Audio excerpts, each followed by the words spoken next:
சுப்ஹானல்லாஹி வ பிஹம்திஹி, படைத்த ரப்புல் ஆலமீன் நம் நாயகம் முஹம்மது ரசூலுல்லாஹி ஸல்லல்லாஹு அலைஹி வஸல்லம் அன்னவர்களை பற்றி ஈசா அலைஹிஸ்ஸலாத்து வஸ்ஸலாம் அன்னவர்களுக்கு கற்றுக் கொடுக்கிறான். இத்தகைய குணாதிசயம் கொண்ட ஒரு நபி பிற்காலத்தில் வருவார், அவரை நீங்கள் அத்தனை பேர்களை ஈமான் கொள்ள வேண்டும் என்று சொல்லுங்கள் நபியே, ஈசாவே என்று அல்லாஹ் பணிக்கிற அளவுக்கு அல்லாஹ் இந்த விஷயங்களை அல்லாஹ் சொல்லிக் கொடுக்கிறான். அதோடு ரப்புல் ஆலமீன் நிறுத்தவில்லை.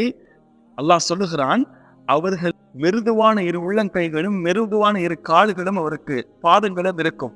இவர் கொஞ்சம் தூரம் வேகமாக, அதாவது சிரமம் எடுத்து நடந்தார் என்று சொன்னால், சிரமமான காரியங்கள் செய்தார் என்று சொன்னால், இலகு விலையிலே அவருடைய கால் பாதம் சிவந்துவிடும், கரங்கள் சிவந்துவிடும்.